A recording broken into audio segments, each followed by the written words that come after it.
The competitive 40K network presents Art of War. Art of War. Strategy and tactics. Discussions with the best players on the planet. Now your host, Nick Nanavati. Hey everyone, welcome back to another episode of the Art of War podcast. I'm your host, Nick Nanavati, and I'm so excited to talk to my good friend, Olivier Weiss. How you doing, Olivier? Yeah, I'm doing fine. I'm happy to be there. Happy to have you. So for those of you who don't know, Olivier is one of the strongest Warhammer players in the world, and he's usually known for playing something a little off the wall within the Space Marine spectrum. He is, I believe, the captain of Team France. Please correct me if I'm wrong. No, I was captain of Team France last year, and we have a system in France that is forcing us to turn and cope with each other. So this year it's Zika. It was the Eldar player from last year. So Zika is the captain this year, and I'm helping him as a selection team, you could say. That's awesome. That's awesome. So it's heavily involved in the leadership of Team France, one of the strongest teams in the world at Warhammer. We had the pleasure of playing them as Team USA just the other week at the Pyra Cup over in Poland in a really exciting round where we actually got a draw. So Olivier is one of the strongest players on that team, and he took an army that we haven't had on the podcast in so long. Blood Angels of all factions. So we're going to learn about Olivier in this episode. We're going to learn about how he got to be such a community leader and great player in the France meta, whatever that looks like, and what it looks like with respect to the whole world. We're also going to learn about this Blood Angel list. That's super awesome and exciting. It's got Death Company everywhere, and how it works strategically. You know, how do you move the models? What are you looking for? How do you punch someone in the face with the Red Death? And then if that's not enough for you, we're going to talk about part two. Part two is for our patrons. That's on AOW40K.com. You can support us for $5 a month. It helps us keep the lights on, helps us keep the show running. This is episode 231. I could not do it without your support. Not only that, but you'll get access to part two of this episode where we talk about the tactics, the nitty-gritty, how he actually won the games he was paired into at Pyra. So, Olivier, are you ready? Yeah, I'm ready and I'm excited. Awesome. Why don't you tell me a bit about yourself? How did you get into Warhammer? Well, I get into Warhammer 5 years ago, into high level very quickly. As everyone, I started Warhammer when I was a child, and it was just about the lore and the universe. And then I had some times in between two jobs, and I went back to the game, and it was just at the beginning of the 8th version, and it was... what was new was you could not go over a triplet of units, so you had to diversify your army, and that was that was what was preventing me from entering the competitive scene before that, because I thought it was not really relevant to play 9 Riptide or 9 Prince, or it was not compatible to my game, right? 7 Flyrants versus 200 Brimstones. What is that? What is that? Right. So at that point, I just started when it just changed in the competitive scene, and I enjoyed it very much. So I've been to WTC every year since. So 5 years in a row. Wow, that's awesome. 5 years at WTC. It is my favorite event, so I'm sure you feel similarly. Yeah, and in France, so I've just created with 8 of my friends a team. So in France, we have a tournament that is organized in league system, 3 level of league system. And when I started, we just created with friends, 8 friends, a team that is called the Semi-Crucilant, that would mean in English half crispy, because fully crispy was too pretentious, I believe. So half crispy only. And we are one of the top team in France among, let's say, 5 others that are the Paris United that you might know. It's the team of Zika, and then the Bisonors or the From Nowhere player. So we have leagues that are organizing team events on 3 level. And then the winner of this league gets the right to become captain for a year, and has the responsibility to gather the talent within the different teams together in the French team. That can be really challenging, right? Because if you're getting people from a bunch of different teams, there's so many challenges like managing player egos and actually spotting the right talent. And then once you have all those players together, you have to make those individuals a new cohesive team. It is very challenging, but you also has now a very strong raw materials from the league teams that is brought by the competitive scene.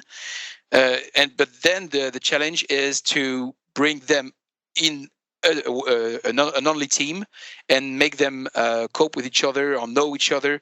But that's the adventure that started LOL. So Laurent, that you may know, is one of the French captain from the previous year, and now is mostly a caster with our YouTube channel. And this adventure that he started 2 years ago is going very well, I would say. So now the players among the team from the league are eager to come to French team events to only to get together and to see each other again before the game. That's awesome. Or before, so that's now we have got a whole friendship community. That's a friendship really cool. Community. Yeah. That is what Warhammer is about at its core. So I'm so excited to see that. Do you, for the French team selection, do you have the challenge where some amazing player might find themselves on a subpar team and then their team doesn't play super well, but he performs really well? Of course. So last year when I was captain, I selected 2 players from League 2, so the second level of the league. So would mean their level was a French team material, but they were inside a team that is League 2 level. So we have that kind of a difference of level on the table within the team from the league, but it is tending to stage a bit because it's the league system is only 3 years old or 4 years old. So we have like a transition period that is ending, and now each team is at the position that they earn, I believe, and the players also are finding their position within the teams. And French team are tending to become level teams as well. So that's the future. Yeah, right. Everyone gets better together. That's awesome. Of course. So let's transition a little bit and talk about the meta in France. If everyone is in these leagues playing for these teams, I've spoken with a few people from France over the years playing Warhammer, and they all seem so team centric with their mindset. Everything is about teams. I met one gentleman from France at the World Championships of Warhammer this year. He's playing Orcs, and I think he lost like 6 games. It was pretty rough. But he, in WTC scoring, he's like, they were all 10-10s. I lost by like 1 or 2 points. So that 2 very different stories in terms of performance, drawing all your games in a team versus losing all your games in singles. Is that the mindset that singles events are just practice? Yeah, it is the only mindset we have in French, I would say. With the Atlanta scene, it is twisting a bit. So we have more and more open or GTs in France that are aimed by the player, but it is still team events that are dominating the scene, and we consider most of the time single events as training. It is, as I'm saying, it is not the only point of view. It is my point of view and the French team point of view and the league point of view. But more and more, with what the Game Workshop is doing right now, and what is very exciting, gathering people from everywhere in the world, bringing them to Atlanta for a competitive international event. So those Open and those GT are now building more and more interest on their own, and not as a training event to test meta or to test something. So, but your question is based on the difference in between the ITC or UKTC scene and the French scene. You are farming ITC points. We are not. So that's the big difference.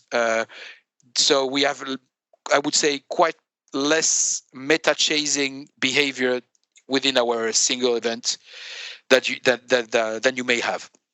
Right. That makes a lot of sense. And is there the same kind of clout surrounding winning a singles event or doing well, or is it just like congratulations and you move on?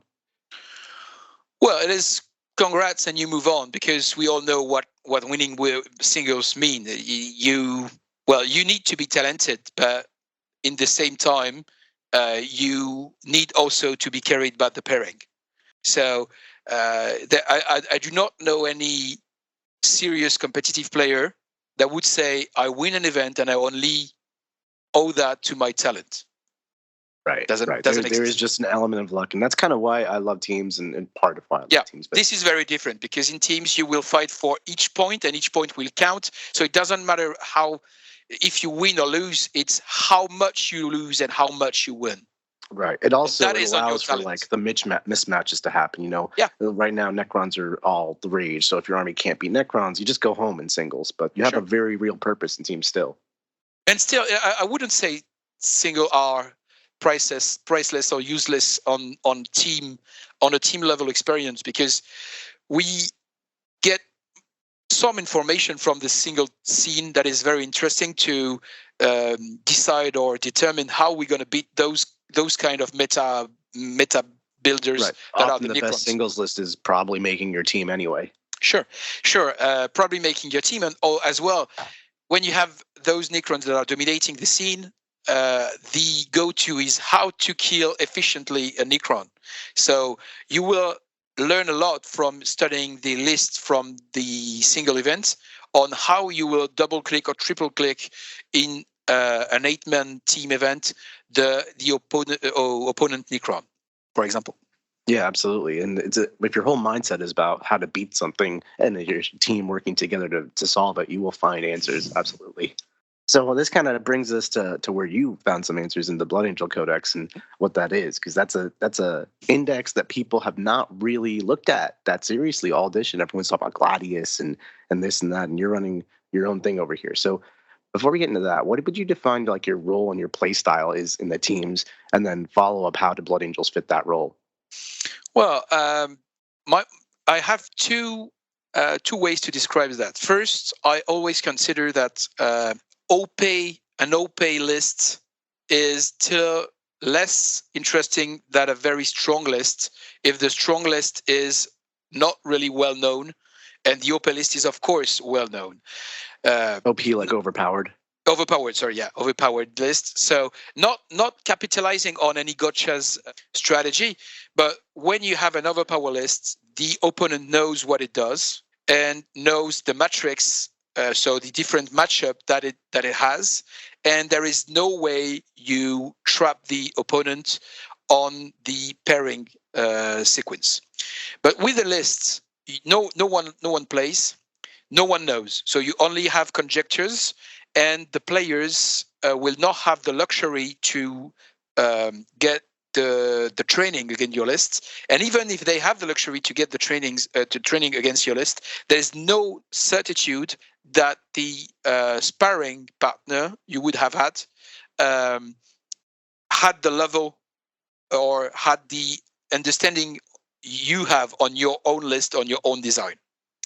So strong lists with your own design and no training from your opponents, in my opinion, is better than overpower lists that everybody knows. So that's the first reason I often play off meta.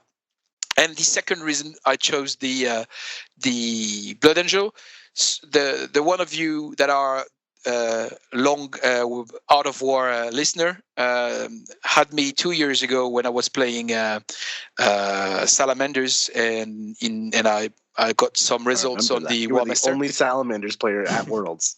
Yeah, and the reason was I want to be respected on the wound level, on the wound roll, and the same reason here motivated the choice of the Blood Angel. In this game, we have 3 rolls: the hit, the wound, and the save. In 10th edition, hit is always the same because you hit on 3s, on 4s, and then you are caped +1, -1. Doesn't make a difference. Save are quite a bit different now because you have dev wounds, and you have AP that are not so good, so save roll can be important. But the most important is still the wound roll, because you can make a very big difference, because you have this scale of strength and toughness that makes the wound roll from 2 to 6, and everything exists in between 2 to 6 to hit 2 wounds, and it's not the same for the hit roll or the save.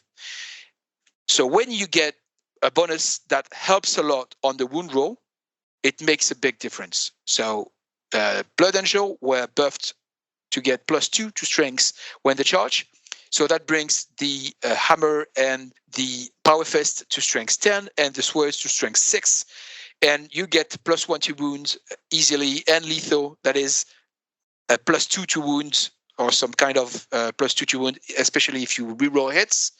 So it makes a very big difference to have these +1 bonus, and to get to strength 10 and to strength 6 on the two step. I think it's really interesting how you brought it back to an army you played 2 years ago and did so in the opposite sense, where you're still breaking it down like the wound roll is one of the 3 rolls that matter in this game: hits, wounds, and saves. And you're very mechanically breaking it down, like analytically, like the save, it matters. But there's only so many ways you can affect it, like AP and such. The hit rolls don't matter. You're hitting on 3s, -100. You're still hitting on 4s.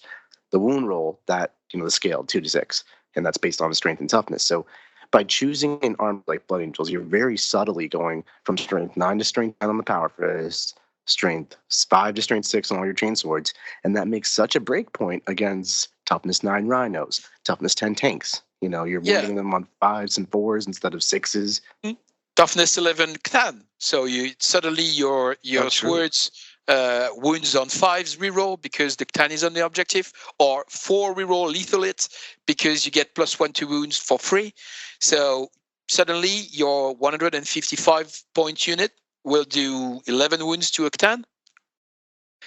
I think that's so fascinating. Obviously, the math supports it, and I think that's a really creative way to kind of address the problem of Necrons and just generally tough things, which is the meta we're finding ourselves in right now. And what I think is the most fascinating is not only the approach to it, but also the fact that a Salamander's army built up on defense, -1 to wound, and things like that.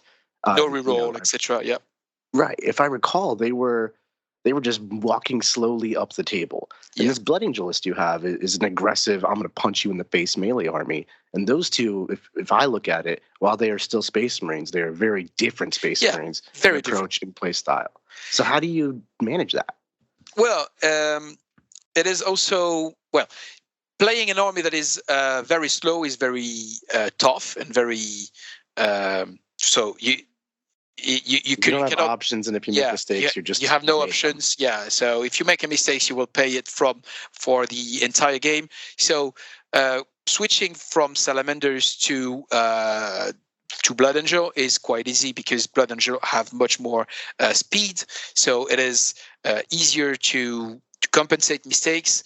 In Atlanta, I was playing Black Templar with the Flamestorm. Same reason, Flamestorm got strength 10 on the melters, so wound roll got a step, very important step.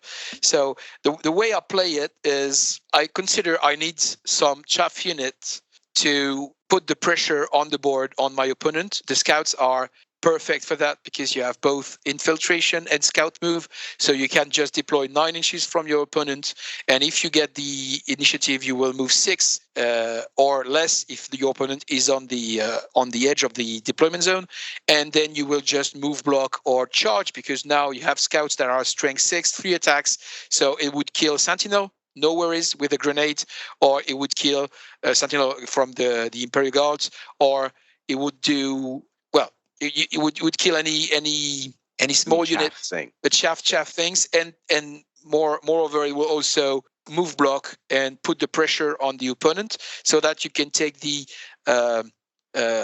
middle position with your important units and set up your gameplay for the rest of the game. If you do not have that the luxury to have the initiative, you just move back and stage, and the scouts are very nice for that. So that's the start of the list. You need those to pilot the early game, and 2 of sometimes 3 first turn that are based on trade units. So how high you can trade, how low your opponent will trade, so that you can put the final assault. If you get a game or where you cannot trade efficiently early game, you will lose resources, and then your ability to push or to hold position will fall on the opponent. If you can set up high trades early game, then whatever. So let me put this back, basically. Let me see if I grasp this. So you have these scouts, and they allow you to either get the game going, turn one stuff. And turn one is very important to have planned out at the competitive level. So these things beat up your opponent's chaff. They move block. They do turn one skirmishy stuff really well because you're Blood Angels. And then they allow you to stage the rest of your army up. And then your opponent can respond to these scouts. And because you're more efficient Space Marines on the offensive side, they kill the scouts with something. You don't have to send something really big and hard-hitting to kill it usually. You can send something a little more small, trade points efficiently, do that for a couple turns, and then slam them with the Death Company's hammers of strength 10, everything dies on like turn 3 go turn or something. Yeah, so the big unit with Les Martes, so the big 10-man unit from Death Company and Les Martes is in Deep Strike with Sanguinor, and I put the scouts on the table and hidden most of the time, so that there is no way to get them except if you charge them. And if you charge them, Sanguinor comes first turn and do an angelic intervention and fuck you in the ass hard. That's it. So that's awesome. That's important for the rest of the game because he's long up, he can disengage and charge and just put a huge mess into your back lane. So as an opponent, you have a choice to make. Either you try to charge as a position or as a trade the scouts and you trigger Sanguinor, or you leave the scouts and you engage into contest mechanics. So on your own strong side, I am already on your strong side with the scouts. You are bringing resources to contest, so OC4 or 5, so it's not cheap. And this resource is going to be either hit by the Lancer or destroyed by 5 Death Company that are on the table and that they are only there for destruction, but because they are OC0. So I do not care about their objective control. I just need them to trade high. And if you decide to stage as long as you can to prevent Sanguinor to do this intervention, that is usually a good strategy. Then I will set up very hard the pressure on you because I will put my Impulsor and my Land Raider in position to threaten the middle points and even further into your lanes. And those units within the Impulsor in the Land Raider, they are very cheap and they trade very well because they have a Chaos Space Marine early V10 flavor. Oh my God! Let me cut in real quick. This list is awesome sounding. You got scouts becoming traps for Sanguinor to come in, Land Raiders and Impulsors. I have missed the plot here. Olivier, let's go top to bottom. What is the actual list you took to the Pyra Cup? Okay, so Sanguinor, who is a playmaker, Les Martes, who is the leader of the 10-man Death Company, a lieutenant, dodging lieutenant, the combi weapon that is holding the back lane and choosing a point where the Death Company is going to attack to reroll once to wound the entire party, the entire game. And that's it. And then 3 captains. The captains are going to lead 3x5 intercessors, assault intercessors, and which is nice with these intercessors is that they reroll wounds. Remember about my obsession about the wound roll? They reroll wounds on the objective, and they will roll once to wounds everywhere else. The captain will give +1 to wound because it's a battle tactics, stratagem, and lethal for free. So most of the time you will wound on 3 reroll or 2 reroll with the swords, but with the hammer and the fist, you will wound on 2 rerolls. And the captain is going to do 9 attacks when he's going to charge because he's going to do 5 + 1 for the Blood Angel and 3 once per game. So it's going to be 9 attacks from a Power Fist.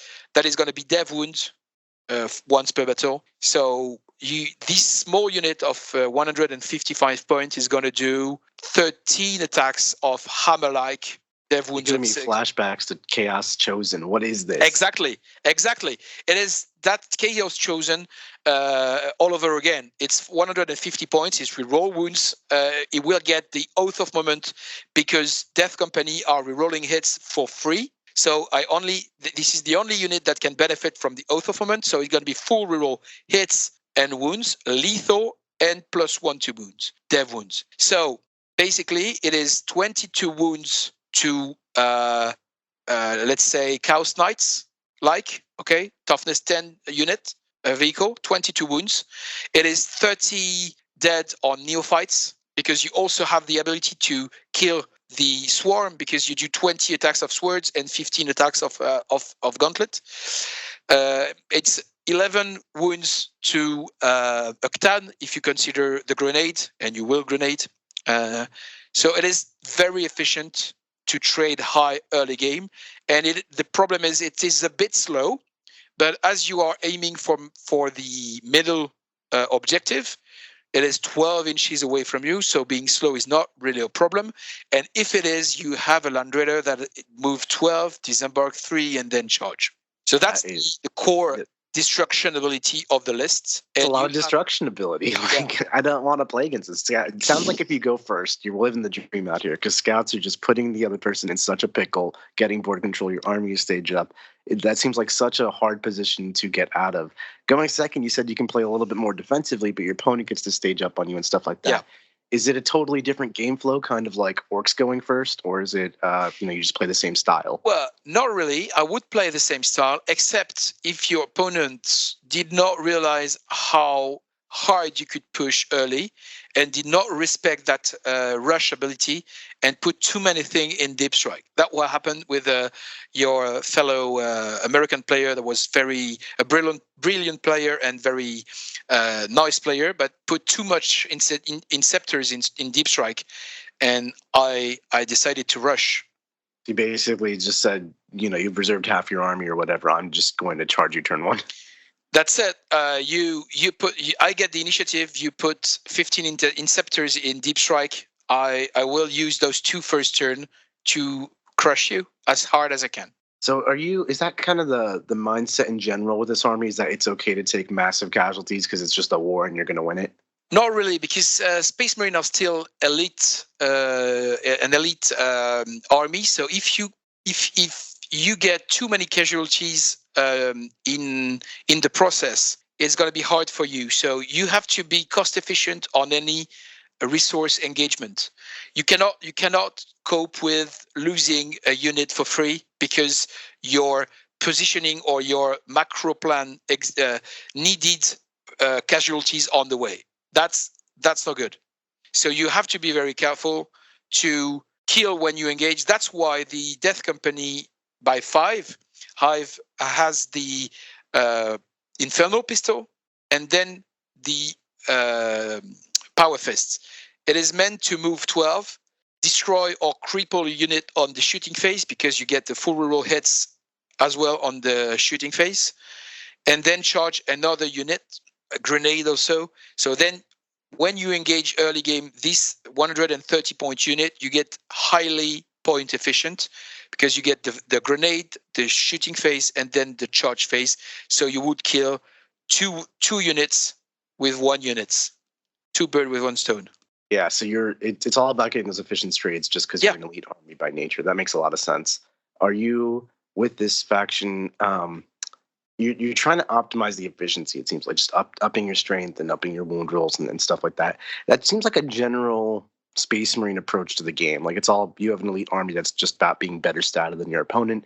Lean into that as hard as you can to maximize efficiency, to make up for the fact that you cost more than most of your opponents. And I see a lot of players trying to do this with the shooting phase portions of Space Marines, taking Iron Storm tanks out the wazoo or something, and Vanguard Space Marines more about focusing on the movement elements as for efficiency. You're focusing on the wound roll and really just killing your opponent. Is that just a play style thing, or is that, where does the wound roll matter so much? Well, it is, as I said, I think it is a play style because I love to play out of the meta, and now the meta in Space Marine is Iron Storm. I am actually playing out Iron Storm on Scream with England, and maybe I will play that in ETC in 2 weeks. I'm not sure. It has different use on the pairing sequence. The Iron Storm is very versatile and can be used in defense, absorbing mostly anything. Blood Angel has to be protected a bit and needs to be placed. So you use resources on pairings to get the right matchups. So it's not the same role. Then I love to play close combat units because most of the time it is the only way you will hard outplay your opponent. Even if you are hard winning with Iron Storm, you will rarely get more than 50-5. It's going to be rare. But if you are seeing an opportunity on the board with a close combat army, you might be able to really crush the game. So I love that. That's the reason I'm playing to Warhammer, not to crush opponent, but to be rewarded on highly tactical decision, and that's where I get my fun. Nice. I love that. I also love to feel like I've outplayed my opponent, supposed to just shot them off the board. So to that end, I completely agree with you. So when I look at this army, it's not like you've completely omitted guns. You have the Lancer and you have a Redeemer. The Redeemer is just an amazing tank, and it holds your assault intercessors, which that kind of is self-explanatory. It just shoots these Inferno cannons, and life's great. Why a solo Lancer? Is it just a random anti-tank choice? Yeah, it is a question I've had a lot. It is, what is this solo Lancer doing on your list? Is he lost or what? So I was trying to find some unit that would play the same board role as the Whirlwind I was playing before. So I played 3 Whirlwind from the early V10 to the latest nerf, and wanted a unit that was going to have a role in attrition where I wanted it to be on the board. So when you have your home objective, you will have something on the objective to hold the objective, and you will have 2 units like ears to screen your own objective as a positioning strategy to screen your own backlane. And I wanted one of those 2 units. So I wanted those 2 units to be efficient where it should stand. So Whirlwind, it is easy because it shoots out of loss. But I needed something to have range and to be a real threat to my opponent in the same time. So the Lancer is doing that very efficiently because you are attrition efficient from a long range. So doing your job on screening the backlane. And you also are so clutch when your opponent misses the save that no one is willing to take the risk of just being there in a corridor and giving free shots from the Lancer. So it is as important on the attrition it will give you as on the restriction it will give to your opponent movement. I'm not sure if I'm clear, but no, I think it makes sense. Basically, by having a tank on the table, this is kind of the principle. One of the principles we teach in Art of War. 1 gun is like infinitely better than 0 guns. Your opponent now has to hide their rhinos, otherwise it's likely going to just get exploded by a Lancer, and that really limits where they can go in an army where you're already trying to limit where they can go through pressuring the objectives and forcing little blocks with scouts. So like someone who's really respectful of you might not take damage from your army, but like they're going to get locked in a points chokehold where you're just standing on the objectives and scoring and they can't do anything. Yeah, and compared, for example, to Predators that could do the same on the positioning job, it wouldn't do the same on the respect the opponent will give on the corridor, because Lancer is self-efficient with the reroll it gets on the profile. So you could bet that it will hit and wounds 100%, especially if it stays, if it remains stationary, because it gets +1 to hit. So you will hit on 2's reroll and then on 3's or 2's reroll again. And then you have a high IP. If the saves are missed, you you only need to roll 2 3s on your damage, and it's a Chaos Knight that disappears, one shot. So it brings respect on the corridor, definitely. Absolutely. As opposed to a Predator, I can probably just tank a Predator. It's a real threat. Yeah. Especially with the Land Raider Redeemer nearby, it can finish off damage. And the Land Raider also have another interest is, first, it has the grenade keyword, so you can throw grenade with the Land Raider. Has a grenade keyword? What is yes, that? sir. Yeah. It has a very nice body because 2 up and 12, so it needs a high resource engagement to get killed, especially with cover and armor of contempt. So your opponent will need to get very close to your Land Raider because I will not give easy angle, and then I will have answers to this aggression with my close combat. But also the overwatch from a Land Raider is devastating, and being able to have answers, you can efficient answers during your opponent turn is overpowered in V10. So we had the Phantasm that is still there. Or out of phase move, very, very efficient, very strong way to play. Overwatch is also an out of phase action, very interesting too. I love the way you draw parallels in this game. It's very unique. I interview top players every single week for like 5 years, and you have very unique takes on the game. I think it's cool. Thanks. I appreciate it. So a couple more questions for you. How does this army play secondaries? Obviously, you have infiltrating scouts, and that will help you out quite a bit, I imagine. But and follow up with that as well. How do you deal with primary? You have 20 models that have OC 0. Well, it is not really true because the 10 Death Company have OC 1 because they are led by the Lematus, that is a chaplain. That definitely helps. Yep.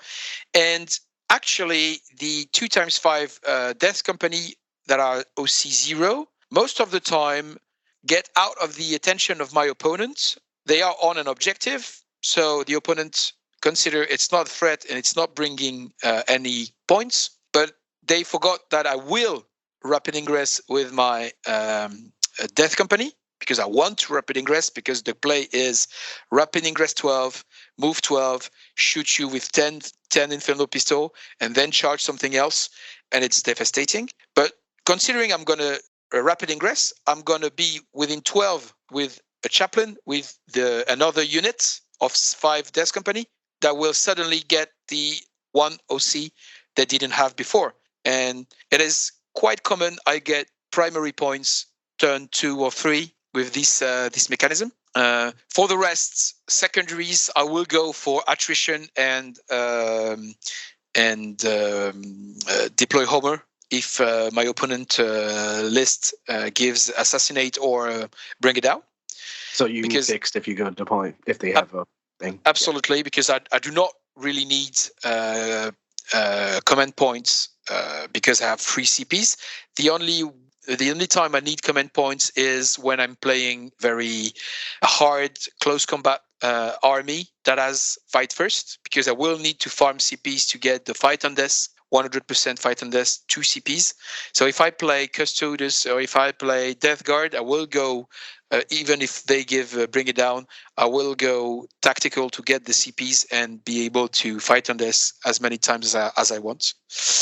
Otherwise, I will have no trouble playing tactical because I have lots of units in this army, and I have Sanguinor, I have the Lieutenant Lonop, I have the Scouts. Scouts are amazing to do that. Death Company, most of the time when I engage them, my opponent is it's hard for my opponent to get rid of the entire unit or easily. They were hit very hard, and they know I can trade very high early game, so they don't want to overcommit on 5 Death Company that are OC 0. So it is very common they remain 1 or 2 guy in the unit, and then they are meant to do the secondaries at that point because they are not such a threat in the attrition equation. That makes a lot of sense. They still have the ability to do actions and whatnot and go kill somebody off an objective, things like that.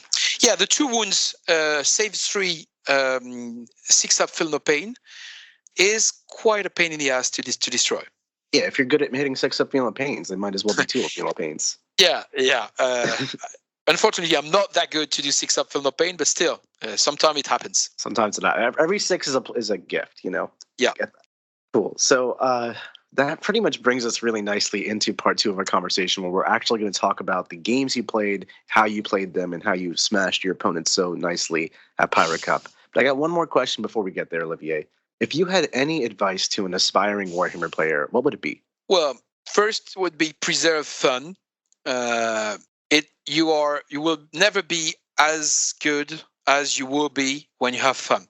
So do not try to get inspired by meta chase player that are inspiring player or very amazing players. Still, just play what feels right and what you would need to perform on the table in your opinion, and then bring this opinion to a higher level than you are right now. I think that is beautiful advice, and one that people often take for granted. But it's a game. Have fun. If you're not having fun, you will not practice. You will not think about it in your spare time. You will not want to. If you're enjoying it, you're passionate about the project. You know, there's a whole 8-part series of Running My Faithless Sisters, and it literally is a project of passion. So I cannot attest to that more, Olivier. Great advice.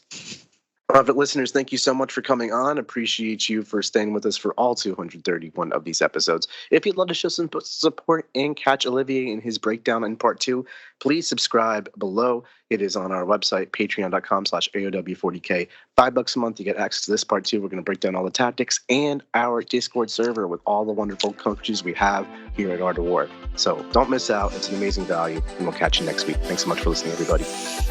Like what you just listened to? Check out Art of War Down Under and Art of War Unbroken on the competitive 40K network. theartofwar40k.com.